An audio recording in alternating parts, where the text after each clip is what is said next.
Welcome Home, a podcast for veterans, about veterans by veterans, is a project of Willing Warriors and the Warrior Retreat at Bull Run. Good morning. I'm Larry Ziliox, Director of Culinary Services here at the Warrior Retreat. And today our guest is Donna Meltzer.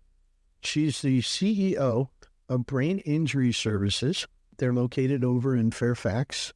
And I had the pleasure of attending a ribbon cutting they did on their new facility over there. I'm going to let her tell you all about it.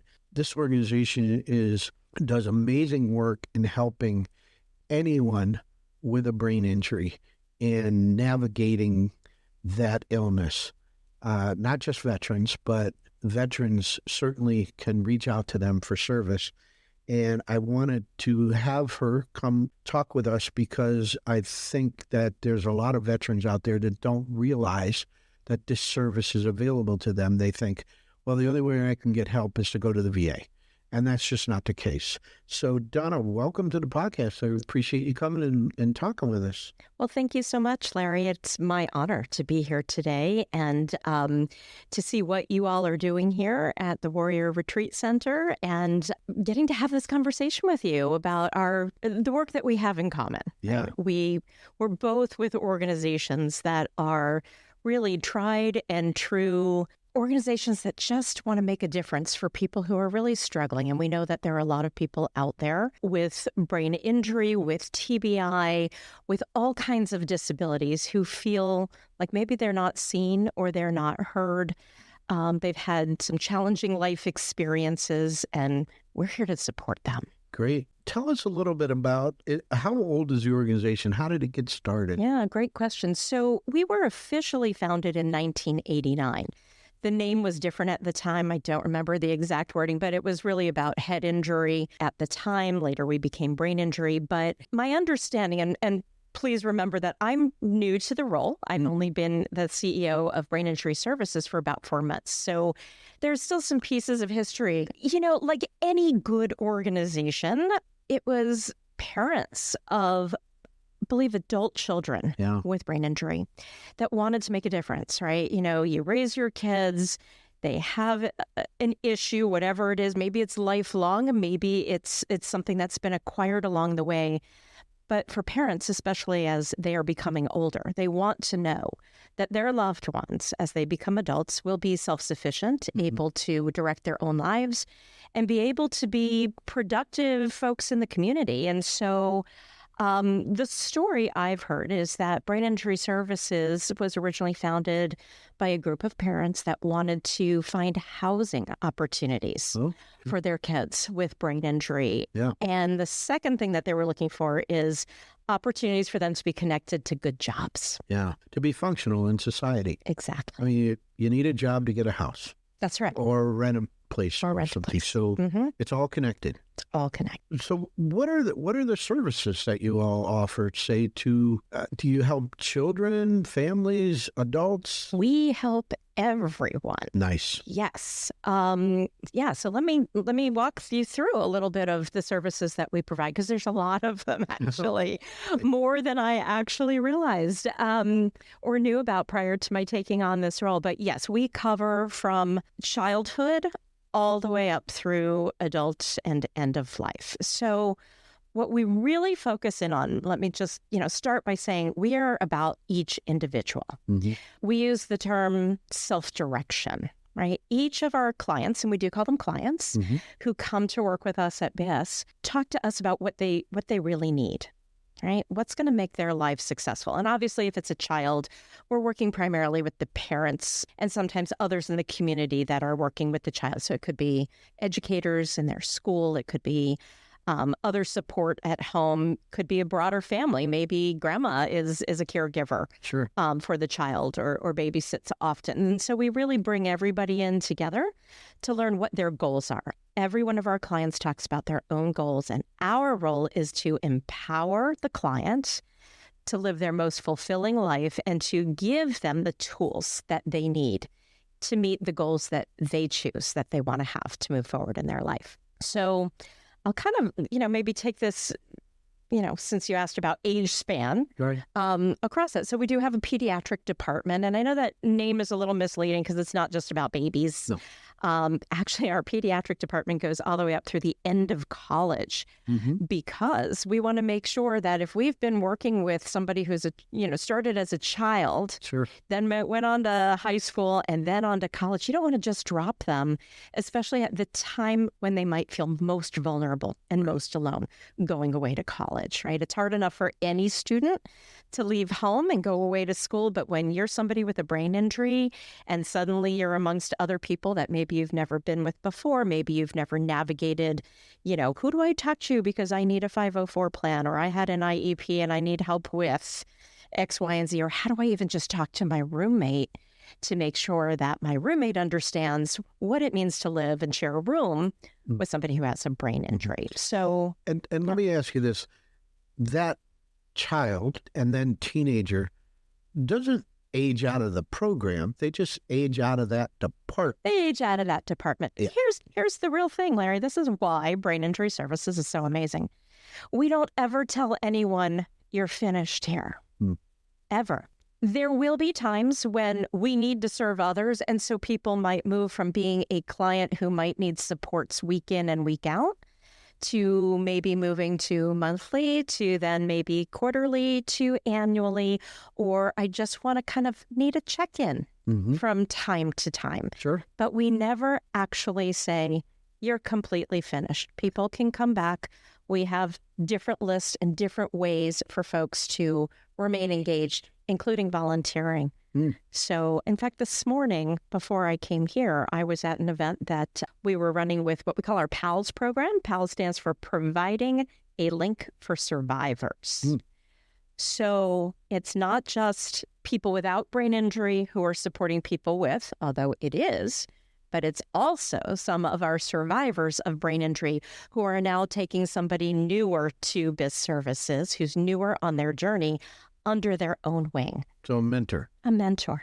And Exactly. that's an internal program? It is an internal program. It's our PALS program. We have a director of the program, and she runs incredible events throughout the year and works with these PALS throughout the year. And we have a lot of college students from local universities here in Northern Virginia, students who want to support somebody their age or maybe younger, and other folks who are just like you have here at the Warrior Retreat Center, you have loads of volunteers who want to do something impactful and feel that they have time to give. We have those who sign up. They have to go through some training and understand our philosophy, this, self-direction, meeting their goals. You're not there to take over and just tell somebody else what they're going to do today. It's how do I support you to help you do what you choose to do?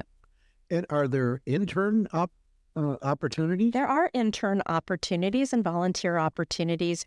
We've had some wonderful students, university students, who have become our interns, particularly if they are in the process of earning a degree that's going to have them work in a field, maybe not necessarily brain injury specifically, but anywhere in this kind of space of supporting people who have a lot of needs. So let's talk a little bit about the facility you guys just opened, because I was at the ribbon cutting and it was really wonderful, really nice place with a whole kitchen that's designed to show people how to function with that injury in the kitchen so they can be self-supporting. And I was really fascinated by the layout of the kitchen, how everything was labeled, which I kind of stole from you, because in the Grand Lodge, when we have 25 cabinets and we have 25 drawers, now all the drawers are labeled and numbered. I love that. So when I saw that, I said, well, we didn't put it obviously on the front, but I said, that's a great idea. That helps everybody. Yeah, talk a little bit about this facility and how it came to be. Great. I would love to, because I like to think of it as our crown jewel. It is called the ADAPT Clubhouse. One of the things that I learned when I came to this job that I really didn't know about, I certainly knew about day programs that exist. And if you like, after I talk a little bit about ADAPT, I can talk to you about our Fredericksburg day program, which is similar, but a little bit different. Okay. The ADAPT Clubhouse is part of an international model of clubhouses specifically for people with brain injury. There are a number of them throughout Virginia. There's a few in Richmond and other areas, but in our, I'll call it catchment area of Northern Virginia, ADAPT is our clubhouse. We've had it for a long time, but this facility that we cut the ribbon on is brand new. And as you saw, state of the art. Yeah, it's really nice. Just like I said to you here today with your new kitchen, I said I had kitchen envy the second I looked at this place. But here's what it's really all about. Our ADAPT Clubhouse has several purposes. So our clients who come to the ADAPT Clubhouse are only adults. That is a place just for adults who are on their journey to recovery from brain injury. So some of them are very new on their journey. Some have been on a long path, and others have been there for a very long time. We call them members. So they come in and they can take a look around when they're new and maybe thinking about, is this the place for me? They have to sign a contract that they agree to kind of the rules of the clubhouse, right? Which means you have to do your part. You are there to learn skills. You are there to participate, but you're also there to make friends, and you are there to work as a team. So, one of the most important things about recovery from brain injury is that relearning of skills that you might have lost along the way. You talked about all of the labeling on things in the kitchen, and now we're on like level number 2 of labeling, not just words, but also icons or stickers that have pictures. Yeah, those are really neat. Yeah, you saw some of them, and we're working on more. So a lot of it is about repetition of skills, practicing over and over what needs to be done. But people come to the clubhouse, one of its major functions is relearning kitchen skills, everything from grocery shopping to food preparation, cooking the food, cleaning up after. They do laundry. You saw that there were laundry machines and laundry and dryer so that all of the linens can get washed daily. But there's more than just that. You're a food guy. All right. So, food brings people together. Oh, yeah. We don't just eat. We socialize while we eat. We sit at a table together. You saw that we had round tables in there, specifically that shape, so that people can come together and they can have conversation while they're eating and enjoy each other's company. Guests often come by during lunch. You also saw that we have some office space around the corner. And we can smell the food cooking if we're sitting there in the morning. Or we'll wander over earlier in the morning when coffee is brewing, and we can interact and see what's going on in the clubhouse. I love to meet with the clients who are over there. They're always having a great time. So they come in first thing in the morning. Many of them come multiple times a week. Oh. And we encourage that, especially if they're new. Sure. Right? Because it's not just learning skills, it's also the socialization piece. Yep. So most of them come in around 9:30 in the morning. They will sit at their tables. They will have some conversations. They'll talk about what's going to happen during the day. And then everybody gets their job assignments. That way we rotate who's doing what. So, we have a lovely, charming young man right now. His name's Evan. Evan was a chef before his brain injury. Young guy, he's in his 20s, so he was new in his career. And then he had his brain injury, but he loves being in that kitchen. If he could, he would be the lead cook every day. Sure. But he also understands that that's not okay. That's not within the clubhouse rules, right? Because everybody has to get a turn. And all of the skills that we're teaching by doing in the clubhouse are important for everybody to gain. So they'll go about their business for the day. Some days, on Mondays, they go out grocery shopping as a team with their staff, and they, do the menu planning. They do the grocery shopping. They come back, they start cooking. And, often there will be cookies baked and other things that are set out for the rest of the afternoon. And they will enjoy their lunch together as a team. They might listen to music. They might have some discussions. Some guests might come to lead a conversation. There's often game playing afterwards because games are great for the brain. Sure. But in addition to the kitchen, you probably saw our communications room as well. Plenty of computers. Yep, lots of computers. And so The team sort of divides up for the day. Some are going to be in the kitchen, maybe in the morning, and comms in the afternoon, or vice versa, or it might just go by the days or the weeks. But in the communications room, again, they're practicing skills. You saw, again, we have everything labeled so that they can self-direct. They come in, they know what their chores are going to be for the day. Maybe they're starting their day, they're given a list of individuals to call. It might be that they're calling other clients to check in on them. How are they doing? It might mean that they're calling some of our volunteers to say thank you, and here's when we'll need you next week. Any number of things is happening. They're doing a lot of writing. They produce a quarterly newsletter. Oh, wow. And so they're like investigators, right? They have to come up with the stories. They have to interview people, and then they write the stories, and then they produce the newsletter. And it goes out over our website, and it goes out to a large list of people. So they love to work on that as well. What do they write about mostly?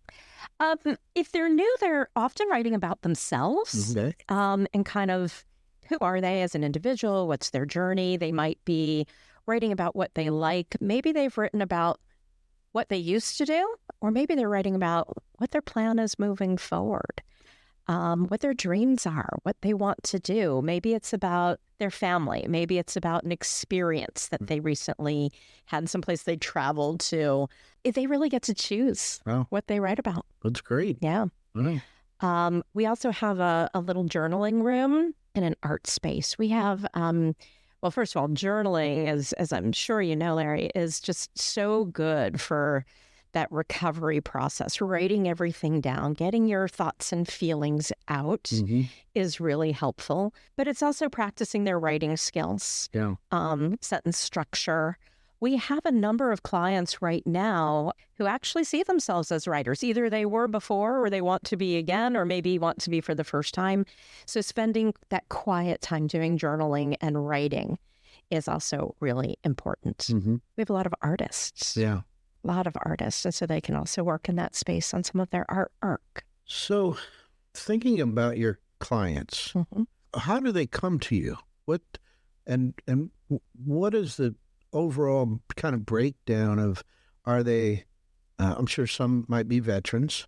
Are they people who have experienced a traumatic brain injury through an automobile accident, a slip and fall? Is this an extension of treatment that they got from a hospital or some facility, and then the hospital said, well, we've done all we can, and sends them home? And then fortunately somebody says, hey, I know this place. So where do they come from? What's the makeup? So yes, and yes. Yeah, okay.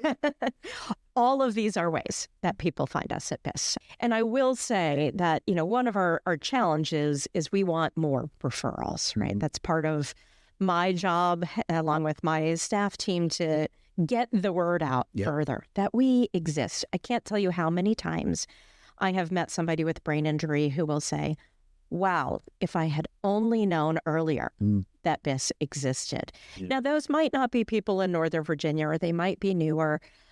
We can talk a little bit more about that, but let me directly answer your question. So yes, it's all of those ways. Typically, somebody newly diagnosed with a brain injury is going to hear about us either from their doctor or when they're released from the hospital. We have some great partners in the healthcare industry across Northern Virginia. They are probably the number one group, if you will, who makes those referrals and says, here's a pamphlet, this is brain injury services. Everything that they provide for you is free. Yeah.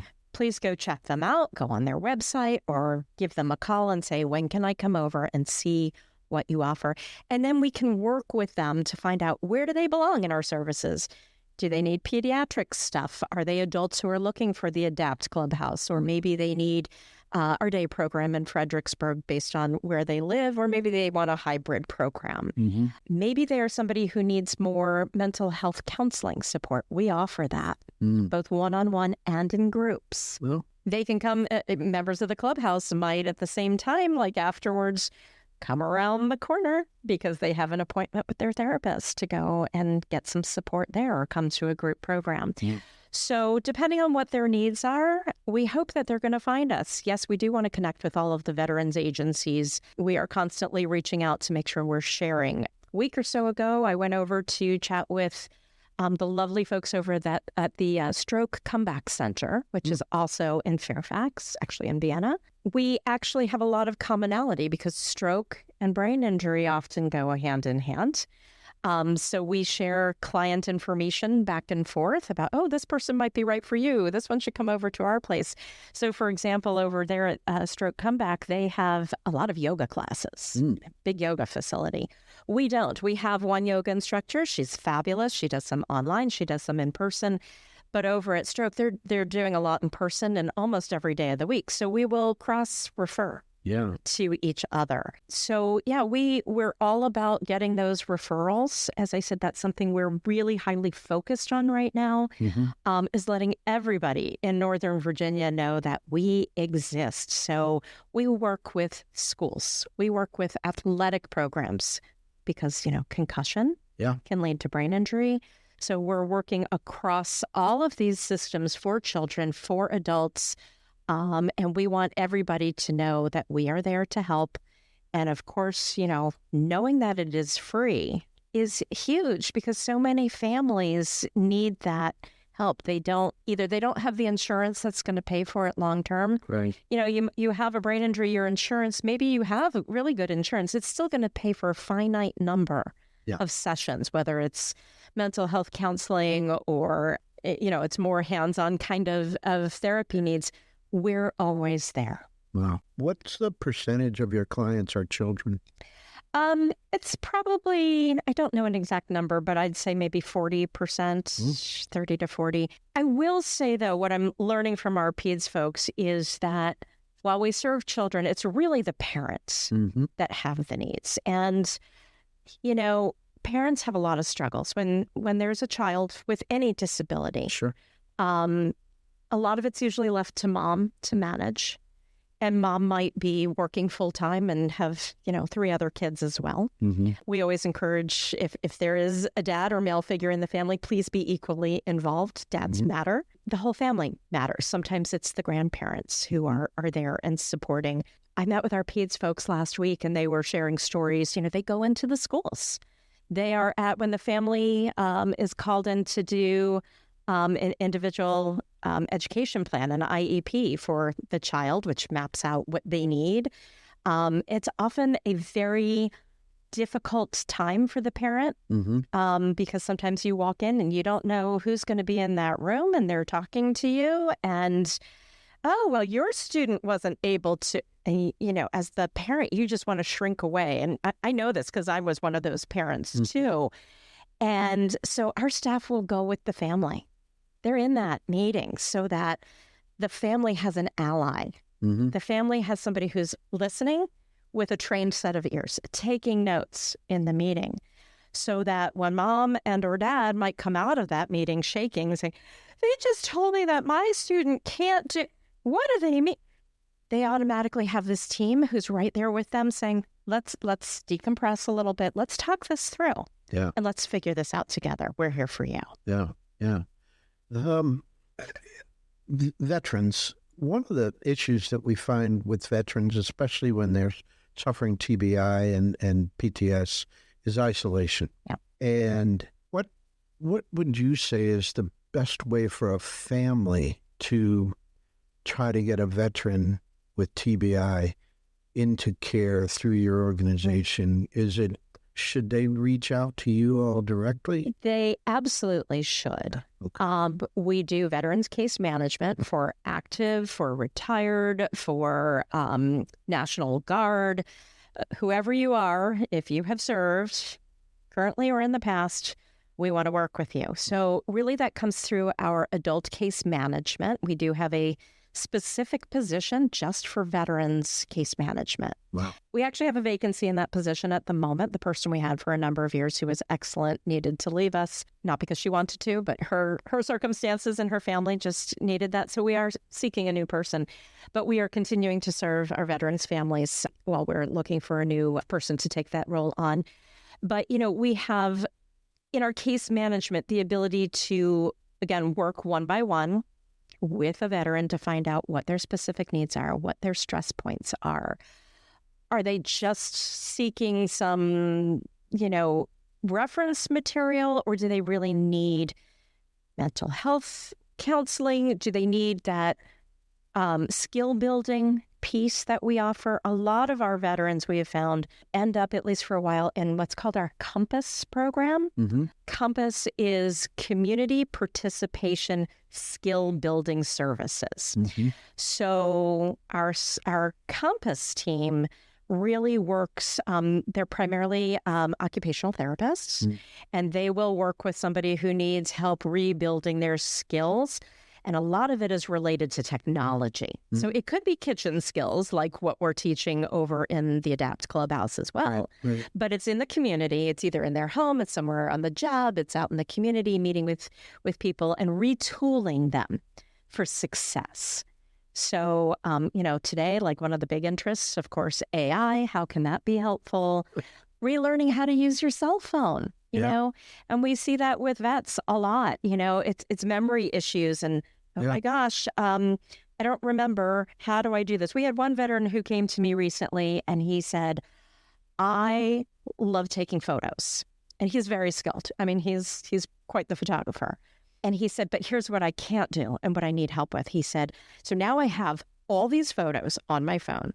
What my brain just can't compute with is categorizing them and setting them up so that, when I'm doing my equine therapy, I have all my equine photos. When I'm out doing something else, I have all the... It's like, I need somebody to help me do that, structure them, help me learn how to print out my photos and create maybe some collages or some art that I can then, whether it's just for me in my home or my family wants them or wherever, I need some support in doing that. Yeah. Would staff travel to interview a veteran? So if a family called and said, Uncle Joe had a TBI and he really is not getting out much. We think he needs help. Do they have to come to you, or do you guys send? We go out in the community, absolutely, as long as they are in Northern Virginia. Right.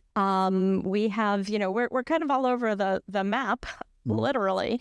Northern Virginia is still a pretty big area, right? So we're right on that border of DC and Maryland, and we go out to Spotsylvania County and down to Fredericksburg, and we're all over the place. Okay. Our staff will get in the car and they will travel. They will go meet somebody if it's in the home, or we do have some satellite offices. So I know, you referenced our our Fairfax office. We have a Leesburg office.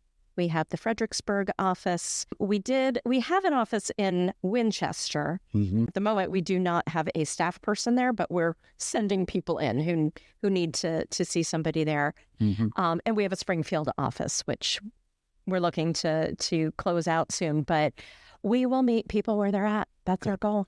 Okay. So let's talk about funding. Now, you said this is free to the client, which is amazing. I saw that clubhouse. That wasn't cheap. Money doesn't grow on trees? No, it doesn't, especially for nonprofits. Where do you get your funding? Okay. About 95, 96% of our funding comes from the state government. So Commonwealth. Yes, from the Commonwealth. Is it the Department of Health or? It's DARS, the Department of Aging and Rehabilitative Services. Okay. So that's sort of our agency, our home within the Commonwealth government. We were very fortunate this year. We've been talking a lot over time with the state legislature. And when I say we, not just BIS, but all of the brain injury service provider organizations across the state, right, or others just like us that provide similar services.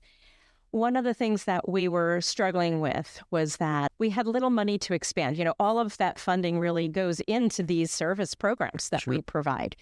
But we also have staff to pay. And we have, especially here in Northern Virginia, because we cover so many programs and so much territory, we have a lot of staff. Yeah. And so we wanted to expand the number of staff that we have, or the services that we provide. And we wanted to be able to pay our staff a living wage, right? We don't want to be losing staff because they could turn around and go work for one of these hospital systems or some other provider or organization that might pay better. So for a number of years, there was a lot of advocacy happening at the State House. It really ramped up this year. And there were bills that were written that actually provided new money for us that came through just a month or so ago. Wow. In the most recent bill, we had a lot of advocates. Many of us spent time in Richmond advocating, telling our stories.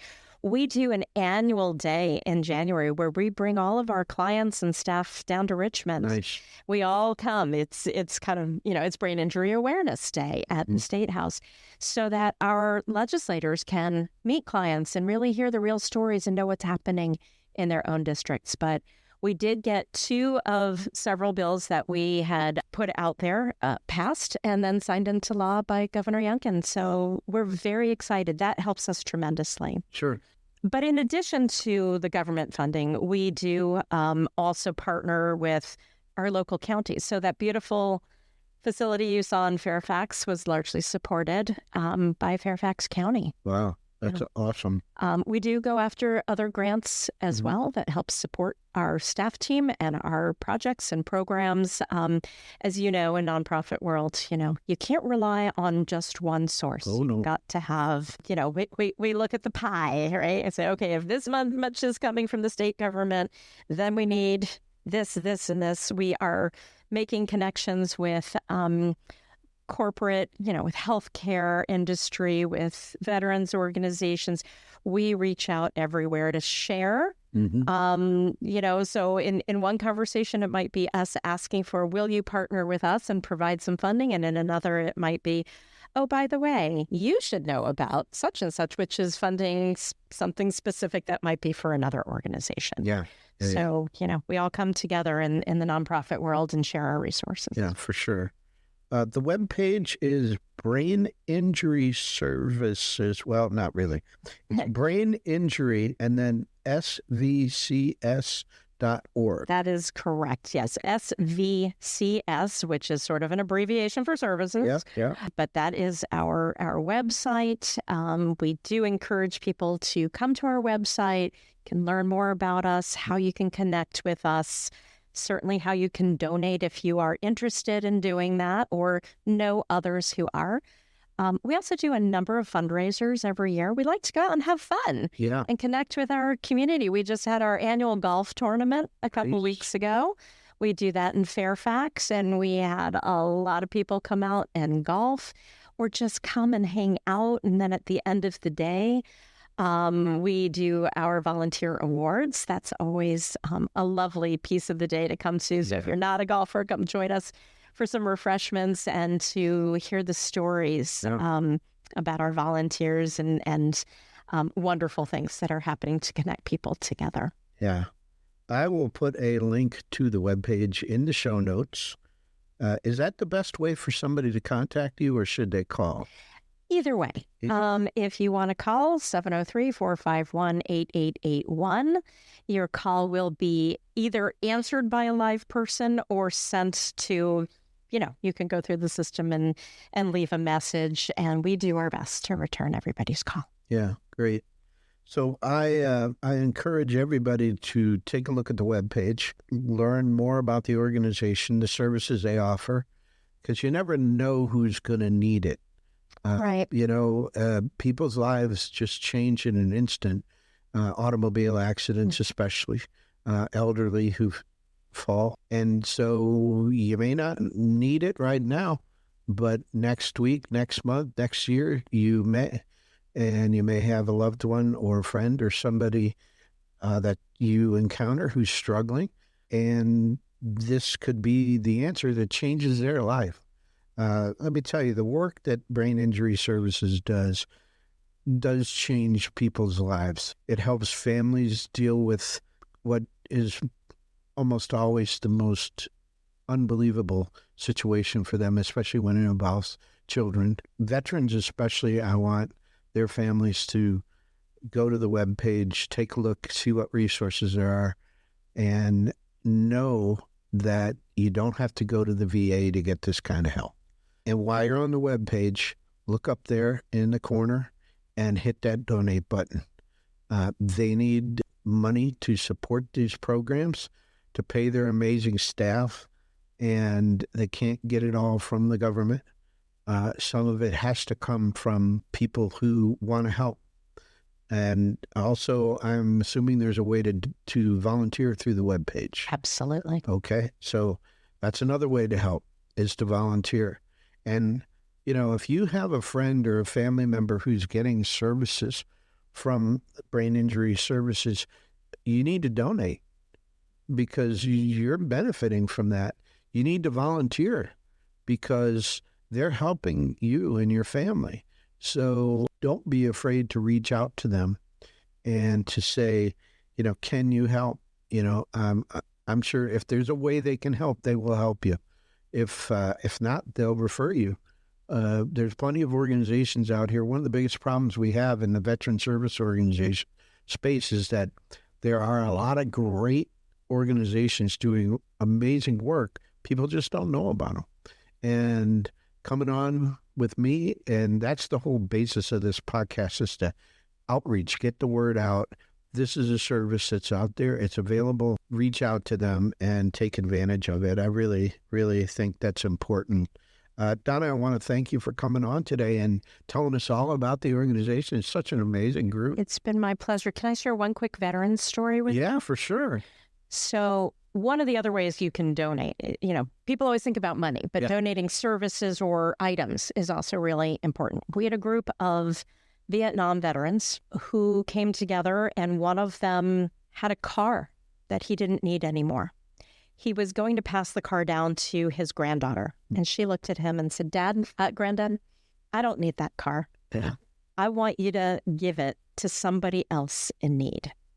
So that gentleman worked with us at BIS, and we identified another veteran who sustained multiple TBIs during his service. Mm-hmm. And he needed a new car. He is able to drive, but didn't have a serviceable car. Mm. And so we had this beautiful ceremony where the gentleman from Vietnam Veterans of America came over with a few of his pals. Nice. And they came with the car, and they presented the keys, and we took photos, and it literally changed somebody else's life. Sure. I mean, so there's so many ways to donate. In this area, mobility is really how you survive. Yeah, it's everything. Yeah, for sure. Well, that's great. I love the stories. We all stood there and cried. Yeah. Oh, it's just so amazing. I mean, people want to help. They want to help, and often they just don't know how. And so, again, go to the webpage, take a look. You may not be able to volunteer. I know people work hard in this area, and then they sit in traffic for hours. So you might not have the time to help, but you may have a teenager who's in high school who needs volunteer service hours. You may know an aunt who just retired and is bored out of her mind. So think about that, and think about the ways that you can help brain injury services, because they are out there in the community helping all your friends and your loved ones. So Donna, again, thank you so much for joining us. I really appreciate it. The honor was mine. Thank you so much for having me. So for our listeners, if you have any questions or suggestions, you can reach us at podcast@willingwarriors.org. We'll have another episode next Monday morning at 0500 for those of you who love to get up early and listen to podcasts. Until then, thanks for listening. The Welcome Home podcast is brought to you by Willing Warriors, a nonprofit organization serving active duty service members and veterans since 2012. To learn more, please visit our webpage at willingwarriors.org.